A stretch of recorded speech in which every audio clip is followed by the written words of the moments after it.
All right, welcome to your final unit in AP Statistics, Chapter 10.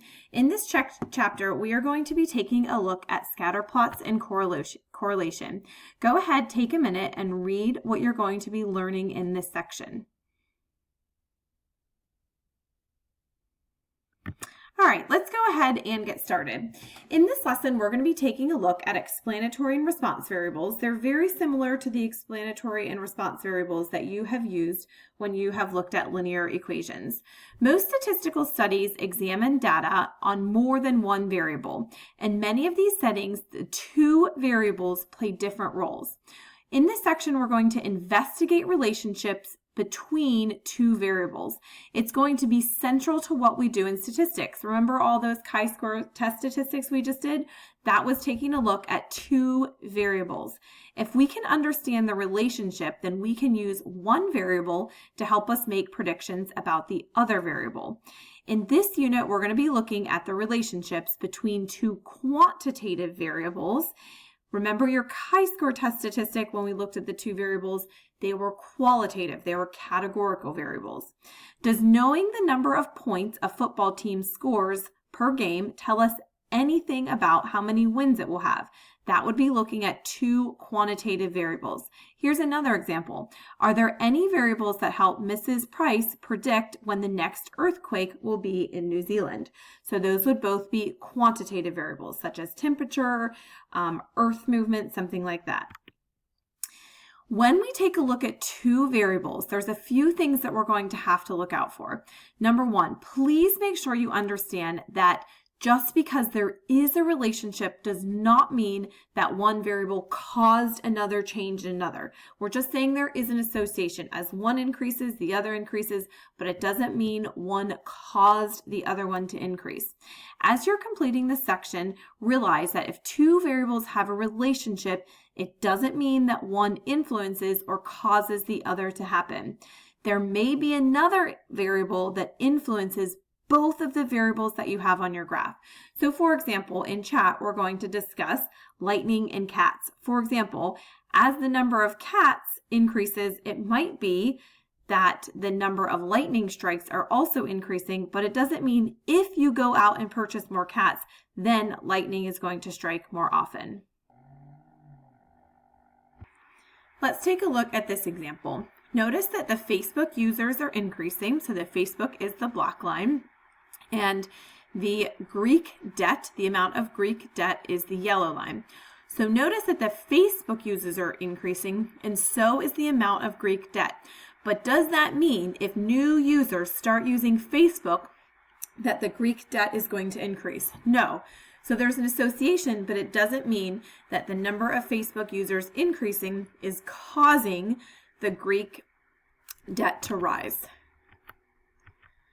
All right, so let's take a look at two types of variables. The two types of variables are going to be called our explanatory and our response variables. So what is the difference between the two? An explanatory variable explains observed outcomes. It's your independent variable. It's the value that you're inputting into the equation. You're plotting it on the x-axis. So you can kind of think of it as your x variable. Please, however, avoid the word independent, because whenever you talked about this in Algebra 2, you often said the independent and dependent variable. We're not going to call that here because independent is different in statistics. So our x value is now called our explanatory variable. And you can remember that because there's an x here and an x in explanatory. Your response variable is basically the same thing as your y variable. It measures the outcome of the study. It's what we call the dependent variable. It's the output variable. This goes on the y-axis. However, I know it is the dependent variable, but we're going to avoid the word dependent here. Just like with explanatory variable, we're going to avoid the word independent just because they have different meanings in statistics. So in other words, in other studies, the goal is to show that changes in one or more explanatory variables actually cause changes in the response variable. However, in this section, in later sections we'll look at that, but in this section we're not exploring causation. We're just exploring explanatory and response relationships that don't involve causation. So direct causation just means that one variable causes another. Now, since we'll be plotting explanatory and response variables on a graph, both of them have to be quantitative. So when we looked at chi-square tests for homogeneity, those did not have to be quantitative. They were categorical variables. For the two scenarios below, identify the explanatory and response variable. Take a minute and read the first one and see how you do.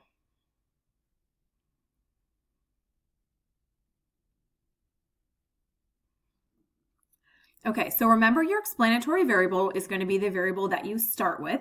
Your response variable is your output variable.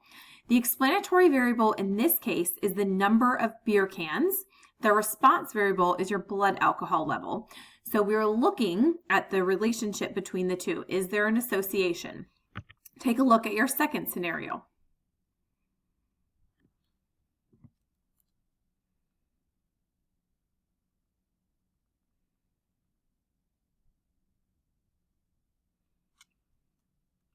All right, let's take a look at the explanatory and response variable in this one. The explanatory variable is the amount of debt and income. The response variable is the stress caused by the college debt. So once again, think of your response variable or your explanatory variable as what comes first, and the response variable is going to be the stress that's caused by that college debt. Now, a scatter plot is going to be where we compare the relationship between two quantitative variables on the same individuals. The values of one variable are on your horizontal axis, your explanatory variable, which is your x-axis. The values of the other variable, your response variable or your y variable, are going to be on your vertical axis. Each individual in the data appears as a point on the graph. So basically, we're just plotting points here. So how do we make a scatter plot? Decide which variable should go on the x-axis and the y-axis. Remember, explanatory variable has an x in it, so that variable goes on the x-axis. Label your scale and your axis. So make sure you're labeling, putting in context what your x-axis and your y-axis means, and put numbers down so we see what the scale is. Then you're going to plot the individual values. This is the same as making a scatter plot that you've done in the past. So what exactly does a scatter plot look like? A scatter plot is going to be whenever we have all of our data points and we plot them on an XY axis. This is the only choice of graph for displaying the relationship between two quantitative variables. So remember, quantitative is when we can take the average or do something mathematically with them. Here's some tips for your AP exam. Make sure you scale your axis and show breaks if necessary. So that all that means is whenever you are drawing your X and Y axis, so if you're starting your Y axis at say 15, that you show that break right there. Make sure that you have uniform intervals. So if you're labeling at 5, 10, 15, okay, and then 15, maybe this is going by 5 or 15s, 30, 45, make sure that's the same, and make sure you label them. Clearly label them with numbers and a title, or you will lose points on your AP exam and on questions in your homework and your tests. Make sure you use the entire area because it's easier to see patterns when you have a larger graph. It's also always important to include outliers. So we'll be discussing what to do with the outliers later on in this section, but you do want to include them as part of your graph. Labels are going to be super important. Just take a minute and read this comic strip. Please make sure you're including labels on your graphs. Let's take a look at an example. So we're going to practice graphing some scatter plots. If you'd like to try this, go ahead and try this and then check your answer on the next slide. So the goal here is whenever you're doing this is to make sure that you are labeling your X and Y axis with numbers and in context, and that you're using a large enough space so that we can see the patterns. McDonald's restaurants offer a variety of salads. The table below lists 10 different salads along with the amount of sodium and the amount of fat in grams. Make a scatter plot to display the relationship between the amount of sodium and the amount of fat in the salads from McDonald's. Go ahead, take a minute, try this, and when you're ready to see the answer, go ahead and move to the next slide. Let's see what that scatter plot looks like. Notice how we have labels on our X and our Y axis. Okay, also make sure that you notice that all of your horizontal and vertical axes are also labeled with numbers, and they're in even intervals: 200, 400, 600, 800, 5, 10, 15, 20, and 25. So they're labeled numerically and with a description. Please make sure that you do both. Now, what do we do with this scatter plot? So we've already known what we've done with a scatter plot in maybe Algebra 1 or Algebra 2. What are we going to do with it in statistics? Make sure that you go to the calculator section on Blackboard to check how to make a scatter plot on your graphing calculator. There's very clear instructions on what you'll need to do. Now that we have a scatter plot in statistics, we want to be able to examine it or exactly explain what it means. As in any graph that we've looked at in the past, we want to look for an overall pattern. So we're not looking at one point that's a little bit different. We're looking for the general pattern. When we describe a scatter plot in statistics, there's 3 words you need to remember: direction, form, and strength of the relationship. So direction is going to be, is it positive or negative? Form, linear or nonlinear? Strength, moderate, strong, or weak? An important kind of departure to note here is going to be an outlier. So we've talked about outliers. It's just a value that falls outside the overall pattern. And in this case, with box and whisker plots, we had rules for outliers. In this case, there is no specific rule as to what an outlier is in this case.